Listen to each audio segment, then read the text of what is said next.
scored 99.2% in class 10th board exams. I know तुम लोग मुझ पे बिलीव नहीं करोगे, इसलिए मैं साथ में प्रूफ भी लाई हूँ. Yes guys, it's all true. I used to study so much, but ऐसे वैसे नहीं, with a proper strategy. So hello everyone, welcome to Chayan Chapters. My name is Dishita and आज के वीडियो में मैं क्लास 10 स्टूडेंट्स के लिए लाई हूँ एक टॉपर स्ट्रैटेजी जो मैंने बनाई है एंड मैंने फॉलो भी की थी. Yes guys, I will tell you how you can also become a topper in class 10th. But video start करने से पहले मेरा चैनल जल्दी से सब्सक्राइब कर लो. So without further delay let's start. Number 1 पे मैंने लिखा है एनसीईआरटी को अच्छे से रट लो. यस गाइस, चाहे वो कोई भी सब्जेक्ट हो, science, social science, maths, any subject, हर किसी की एनसीईआरटी आपको बाय हार्ट याद होनी चाहिए. बाय हार्ट आपने वो पूरी तरीके से कर लेनी चाहिए. यस गाइस, मैं अपना खुद का बताऊं ना तो मैंने हर सब्जेक्ट की एनसीईआरटी कम से कम 4-5 बार कर ली थी एंड इस तरीके से कर ली थी मुझे पता चल गया था कि क्या चीज कौन से पेज पे लिखी है एंड कौन सा क्वेश्चन कहां पर है, कौन से पेज पर है. तो हर क्वेश्चन, हर पैराग्राफ आपको बाय हार्ट पता होना चाहिए. So you have to memorize NCERT by heart because NCERT से ही आपका मेन पेपर आता है. सीबीएसई बोर्ड एग्जाम में बहुत ह्यूज पार्ट जो है पेपर का वो एनसीईआरटी से ही होता है. नंबर 2 पे ऑनलाइन मटेरियल से आप MCQ, assertion reason, short long answers, question सब आपको करने हैं. यस गाइस, मैं अपना बताऊं तो पर्सनली मैं जब भी कोई चैप्टर कर लेती थी उसके बाद ऑनलाइन उसके जो क्विजेस होते हैं, एमसीक्यूज होते हैं, उससे रिलेटेड लॉन्ग शॉर्ट आंसर्स होते हैं एंड जो आपके असर्शन रीजन वाले क्वेश्चंस होते हैं वो मैं करती थी. इससे सॉर्ट ऑफ मेरा एक रिविजन हो जाता था, प्रैक्टिस भी हो जाती थी क्वेश्चंस की. तो जो भी ऑनलाइन साइट्स हैं, चाहे वो ऑफिशियल साइट्स हो या कोई भी साइट्स हो, आपको अच्छे से क्वेश्चंस प्रैक्टिस कर लेने चाहिए बिकॉज उसमें जो है मजा भी आता है एंड आपका फुल चैप्टर का रिवीजन भी हो जाता है. ठीक है. Then at number 3 we have answer writing. Make flow charts, diagrams and questions को आपको सॉल्व करना है. यस गाइस, हम लोग सोचते हैं कि हम लोग बस पढ़ लेते हैं, काम हो जाएगा. मोस्टली जो स्टूडेंट्स हैं वो यही करते हैं कि वो ढंग से जो है लिखने की प्रैक्टिस नहीं करते हैं. वो लोग सिर्फ रीड कर लेते हैं, यूट्यूब पे 1-2 वीडियो लगा लेंगे, 1 शॉर्ट वीडियो देख लेंगे, बस हो गया काम. इससे नहीं होता गाइस. इससे आप मार्क्स तो स्कोर कर लोगे, आप पास तो हो जाओगे, बट टॉपर वाले नंबर नहीं ला पाओगे. अगर आपको एक्चुअली टॉपर बनना है तो आपको सीखना होगा कि अच्छे से लिखना कैसे है. लिखते रहना होगा, चाहे वो किसी भी सब्जेक्ट के डायग्राम्स हो गए, आपके साइंस में चाहे जितने भी डायग्राम्स हो गए, फिजिक्स में जो हमारे डायग्राम्स होते हैं, ये सब आपको प्रैक्टिस करते रहना है. 1 या 2 बार नहीं, बार बार. जब आप चैप्टर्स करें उसमें बार बार आप वो डायग्राम्स प्रैक्टिस करें. बार बार जो चीजें हैं उनको मेमोराइज करने के लिए आप फ्लो चार्ट्स बना सकते हैं. फ्लो चार्ट्स को अपनी स्टडी टेबल पे भी लगा सकते हैं एंड इसके साथ साथ आपको जो है फुल आंसर राइटिंग की भी प्रैक्टिस करनी है. आपको अगर कोई क्वेश्चन दिया हुआ है, ये नहीं बस आप उसको रट लें एंड याद कर लें, आपको प्रॉपर उसको लिख कर भी देखना चाहिए क्योंकि इससे आपको इजियर लगेगा पेपर में. जब आपका फुल फाइनल एग्जाम होगा उसमें आपको पता चलेगा कि आपको एग्जैक्टली कैसे क्वेश्चंस को अटेम्प्ट करना है. प्लस मैथ्स की जो क्वेश्चन सॉल्विंग होती है, मैंने देखा है, खुद एक्सपीरियंस करा है. मेरे जो पीयर्स थे वो लोग, कोई अगर क्वेश्चन है एनसीईआरटी का मैथ्स का तो उसका सोल्यूशन निकाल लेंगे, यूट्यूब से वीडियो देख लेंगे, हाँ बस समझ गया देखकर. बट ऐसे नहीं होता है guys. You have to properly solve the questions. 1-2 बार तो प्रॉपर सॉल्व करो. मैं खुद अगर मुझे कोई क्वेश्चन समझ नहीं आ रहा होता था तो मैं यूट्यूब से देखती जरूर थी, बट उसके बाद उसे 2-3 बार खुद अटेम्प्ट करती थी, खुद सॉल्व करती थी, जिससे वो आपके दिमाग में आसानी से बैठ जाएगा, वो भी for a long period of time. उसके बाद एट नंबर 4 ये एक स्ट्रैटेजी है जो मैं फॉलो करती थी एंड मुझे बहुत हेल्प आई है. That is 1 chapter 1 day strategy. मतलब मैं रोज एक चैप्टर कंप्लीट करने का ट्राई करती थी, चाहे वो कोई भी सब्जेक्ट का हो, कोई भी सब्जेक्ट का, चाहे वो हिंदी ही हो. बट मैं ये गोल बनाती थी कि मुझे आज at the end of the day एक चैप्टर तो कंप्लीट करना ही है.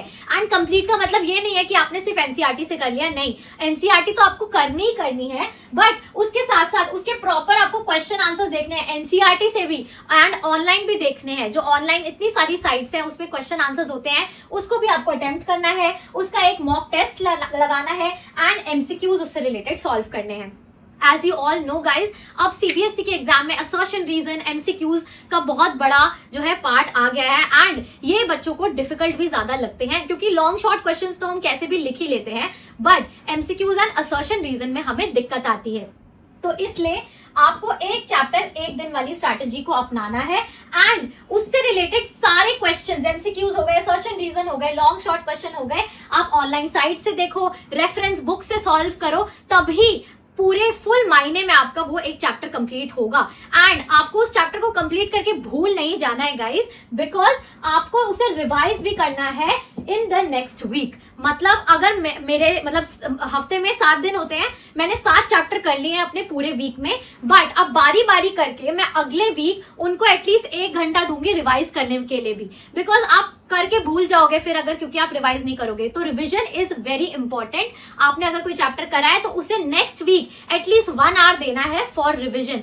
फुल आप गो थ्रू करिए, पूरा वो चैप्टर रिवाइज करिए, जिससे वो आसानी से आपके दिमाग में बैठ जाएगा। एंड 2-3 बार आप जब ये स्ट्रैटेजी अपनाएंगे ना, तो आपको खुद इतनी चीजें आपके दिमाग में आ जाएंगी कि आपको एट द एंड प्रेशर नहीं आएगा। आपको ऐसा लगेगा नहीं कि हमने ये तो खोल के भी नहीं देखा चैप्टर, तो आपके दिमाग में वो अच्छे से बैठ जाएगा। Next point is ask questions from teachers, pay attention to assignments. Guys आपको लग रहा होगा कि ये पॉइंट मैंने ऐसे ही लिख दिया है, क्वेश्चन पूछना तो एक चॉइस होती है, but let me tell you इसकी इंपॉर्टेंस, बिकॉज मेरी फुल प्रेपरेशन में इस चीज की बहुत ज्यादा इंपॉर्टेंस रही है। आई वुड से कि 80% of the credit goes to my teachers. मैंने अगर टॉप करा है ना, मेरी टीचर्स की वजह से ही करा है।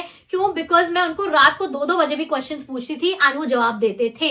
Yes guys, it is genuinely very beneficial to ask questions from your teachers.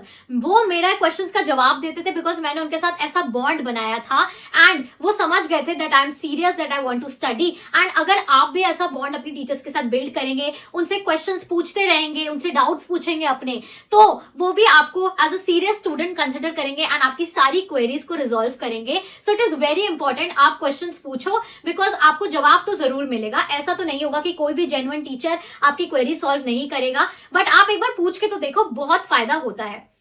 And paying attention to assignments is also important. बहुत बार असाइनमेंट्स हमें क्लास में मिलते हैं जो हम चैट जीपीटी करके ऑनलाइन सोर्सेज से कॉपी कर कर लिख देते हैं, बट आपको ना अपने टीचर्स के दिए हुए असाइनमेंट को बहुत सीरियसली लेना है, बिकॉज उससे ही जो है मोस्टली वो क्वेश्चंस पेपर में भी डालते हैं। Yes guys, it is a fact. वो क्वेश्चन जो आपको असाइनमेंट में देते हैं ना, वो इसलिए देते हैं ताकि आपकी उन क्वेश्चंस की प्रैक्टिस हो सके एंड उन्हें पता होता है कि ये पेपर में क्वेश्चन आ सकते हैं एंड वो उनकी हाई प्रोबेबिलिटी होती है आने की। तो आपको अपने क्लास असाइनमेंट्स पे, हॉलीडे असाइनमेंट्स में भी बहुत फोकस करना है। Next point is constant motivation, no social media and you have to avoid distractions. Guys ये तो बहुत बड़ा सच है कि अगर आपको टॉप करना है, सिर्फ आपको पास नहीं होना, टॉप करना है। यस गाइस, बिंदु है इस बात पे। अगर आपको टॉप पर बनना है तो आपको सोशल मीडिया को पूरी तरीके से अवॉइड करना होगा, सारे डिस्ट्रैक्शंस को पीछे छोड़ देना होगा। ये बात बहुत ट्रू है, बिकॉज मैं आपको बताऊं, मैं एक बहुत सोशल पर्सन हूं, मेरे बहुत सारे दोस्त रह चुके हैं। I was using Instagram and social media since 7th grade, but जब मैं 10th में आई, जब मैं 12th में आई, मैंने ये सारी चीजें छोड़ दी थी एंड मैं सोशल मीडिया को पूरी तरीके से मैंने बंद कर दिया था। पूरी तरीके से मैं डिस्ट्रैक्शंस अवॉइड करती थी। ये जो कैजुअल हैंगआउट्स होते हैं, दोस्तों के साथ मीटअप्स होते हैं, उनको भी आप लोगों को कम करना पड़ेगा एंड मेरे हिसाब से तो बंद कर दो यार, 1 साल की बात है। एंड अब तो अगर आप 2026 में एग्जाम देने वाले हैं तो कुछ ही महीनों की बात है, अभी भी टाइम है। ये सारी चीजें आप अच्छे से अवॉइड कर दो एंड सोशल मीडिया से तो पूरी तरीके से गायब हो जाओ। कुछ नहीं होगा, 2-3 महीने गायब हो जाओगे तो इससे जो है आपकी कांस्टेंट मोटिवेशन रहती है। आपको कॉन्स्टेंटली मोटिवेटेड रहना होगा। ये नहीं कि आज आप मेरा ये वीडियो देख लें, फिर आप थोड़े दिन के लिए मोटिवेटेड रहे एंड उसके बाद आपकी मोटिवेशन बस पानी में गई। ऐसा नहीं होगा गाइज। आपको फुल अपनी प्रिपरेशन के टाइम पीरियड में ये कुछ महीने जो है पूरी तरीके से सीरियस होना पड़ेगा। छोड़ दो सोशल मीडिया, छोड़ दो दोस्तों के साथ हैंग आउट थोड़े टाइम के लिए, कोई प्रॉब्लम नहीं है। Next point is self study is everything. Yes guys, apart from watching YouTube videos and going to coachings, your self study should be your priority. आपको सेल्फ स्टडी करनी ही करनी है। ये नहीं है कि आप बस एक वीडियो देख लो चैप्टर का एंड बस वो खत्म हो गया, कोचिंग चले जाओ एंड बहुत ज्यादा मेहरबानी कर रहे हो आप अपने पेरेंट्स पे कि कोचिंग चले जाते हैं and that's it. It doesn't happen this way. अगर आपको टॉपर बनना है, अगर आपको अच्छे मार्क्स, अच्छी परसेंटेज स्कोर करनी है, तो सेल्फ स्टडी को प्रायोरिटाइज करना होगा। अपनी सेल्फ स्टडी का टाइम डबल कर दो एंड कोचिंग का टाइम तो वही रहेगा, सेल्फ स्टडी का टाइम आपको डबल कर देना है। It is very important. And सिर्फ कोचिंग जाना जाना, वीडियोस देखना, ऑनलाइन सोर्सेज से पढ़ लेना should not be your priority. Next point is 12 hours of study with break. अब गाइस यहाँ पे 12 आवर्स लिख के मैं आपको डराना नहीं चाहती कि आपको 12 के 12 घंटे पढ़ना है, बट मैंने ये लिखा इसलिए है बिकॉज मैं ये स्ट्रैटेजी फॉलो करती थी। मैं पूरे 12-12 घंटे पढ़ती थी, बट इसका मतलब ये नहीं है कि आपको भी इतनी देर पढ़नी है।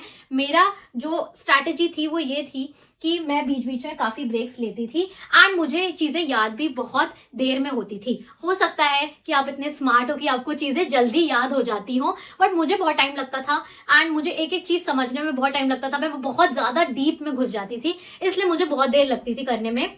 बट हो सकता है विद कॉन्सेंट्रेशन अगर आप अच्छे से 4-5 घंटे भी दिन के पढ़ रहे हैं तो आपके लिए वो इनफ हो जाए, बट उसमें भी ब्रेक्स लेना इज वेरी इंपॉर्टेंट। यहाँ पे जो मैंने ब्रेक्स लिखा है ना, ये बहुत मेन इंपॉर्टेंट बात है कि आपको अपनी पढ़ाई के बीच में ब्रेक्स लेने ही लेने हैं। अब आप ब्रेक में क्या कर सकते हैं, you can go out for a walk, you can cook something for your self. आप हाइड्रेट हो, अच्छे से अपनी प्रॉपर मील्स खाएं, ठीक है, कुछ अच्छा खाएं, पानी पीते रहें बीच में। आप वॉक करने चले गए बाहर, थोड़ी देर कुछ खेलने चले गए बाहर। This is the perfect way आपका कॉन्सेंट्रेशन बरकरार रखने के लिए, क्योंकि आप एक साथ पढ़ते जाएंगे सिर्फ एक स्टडी टेबल पे बैठ के या बेड पे बैठ के, तो आपका जो है कॉन्सेंट्रेशन डाउन चला जाएगा and you will not be able to concentrate. आप अच्छे से चीजें मेमोराइज भी नहीं कर पाएंगे। So it is important to take breaks. Next point is did 3 hours of paper. Yes guys, मैं पूरे 3-3 घंटे का पेपर करती थी। 1-2-3 बार नहीं गाइज, एटलीस्ट हफ्ते में 3-4 बार मैं फुल 3 आवर एग्जाम करती थी। कोई भी सैंपल पेपर उठा के, चाहे वो ऑनलाइन हो, चाहे वो जो टीचर्स ने भेजा हो, चाहे किसी भी सैंपल पेपर, किसी भी बुक से, ओसवाल हो गया, किसी भी बुक से मैं 3 घंटे का फुल प्रॉपर पेपर करती थी एज इफ मैं एग्जाम सेंटर में बैठी हूँ। इस पूरे सिनेरियो को क्रिएट करके ही मैं फुल एग्जाम देती थी। उन 3 घंटे में मैं टेबल से उठती नहीं थी, कहीं बाहर जाती नहीं थी, ब्रेक नहीं लेती थी, या मेरे मम्मी पापा या कोई फैमिली के लोग मुझे डिस्टर्ब नहीं करते थे। मैं कंसंट्रेशन से फुल प्रॉपरली आंसर राइटिंग करके पेपर करती थी and you should also do this, because इससे आपको जो है एग्जाम सेंटर में पेपर लिखने का डर तो बिल्कुल नहीं रहेगा। आपके लिए वो जस्ट अनदर पेपर जैसा होगा। So it is very important to attempt sample papers and सिर्फ सैम्पल पेपर करके साइड में नहीं फेंक देना। You have to ask your teacher to grade your paper. Yes guys, अगर आप अपनी टीचर से बोलेंगे ना तो वो आपका फुल पेपर चेक कर कर, आप उन्हें क्वेश्चन पेपर भेज दो, वो फुल पेपर आपका चेक कर कर आपको मार्क्स भी देंगी। क्योंकि मेरे टीचर्स ने तो मेरे इतने सारे पेपर्स चेक करे हैं। मैं उन्हें ऑलमोस्ट हर रोज किसी टीचर को पेपर भेज देती थी कि आप प्लीज मेरा पेपर चेक कर लो, ग्रेडिंग कर दो।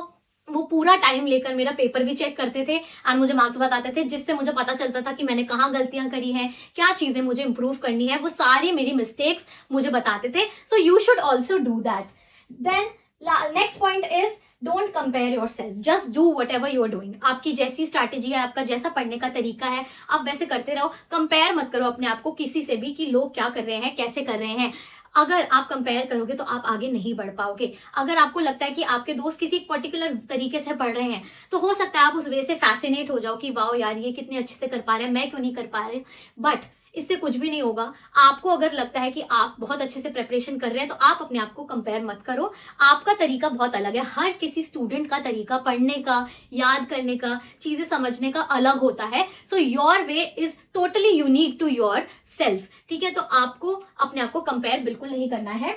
Just keep doing things. आप दूसरों से मोटिवेशन ले लो, आप दूसरे से इंस्पायर हो जाओ, बट कभी भी अपने तरीके चेंज ना करो।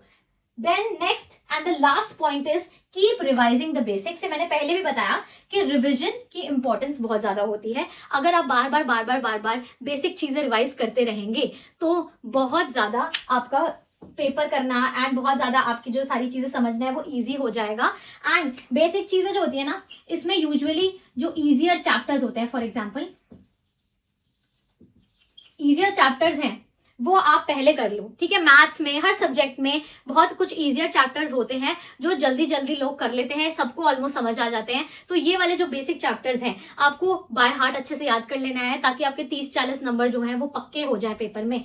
तो इजियर चैप्टर्स आपको ढंग से कर ही लेना है, फिर अच्छे से टाइम देना है वो सारे डिफिकल्ट चीजों को। So revising the basics of every chapter, every theory, every paper is really important. हर किसी का बेसिक आप अच्छे से बार बार रिवाइज करते रहो एंड हर बार ना कुछ नया मत शुरू करने का ट्राई करो। अगर आपसे पहले की चीजें अच्छे से मेमोराइज नहीं हो रही हैं तो पहले आप उन चीजों को कंप्लीट करो। बार आप कोई नई चीज पे जंप मत करो। ऐसा हम लोग बहुत करते हैं कि हम किसी एक चीज को कर लेते हैं बट वो अच्छे से भी प्रॉपरली हमको लर्न नहीं होती है, बट हम आगे किसी नई चीज पर मूव ऑन कर जाते हैं। ऐसा आपको बिल्कुल नहीं करना है। जब तक एक चीज आपकी प्रॉपरली नहीं हो रही है आपको कोई नई चीज स्टार्ट नहीं करनी, कोई नया चैप्टर स्टार्ट नहीं करना, कोई नया कॉन्सेप्ट नहीं स्टार्ट करना। That's it. आई होप ये सारी चीजें आप लोगों को बहुत अच्छे से समझ आ गई हो and I hope that you will be the next class 10th topper. Late me no in the comment section अगर आपको एक फुल स्ट्रेटेजिक प्लान चाहिए, फुल टाइम टेबल चाहिए फॉर क्लास 10th,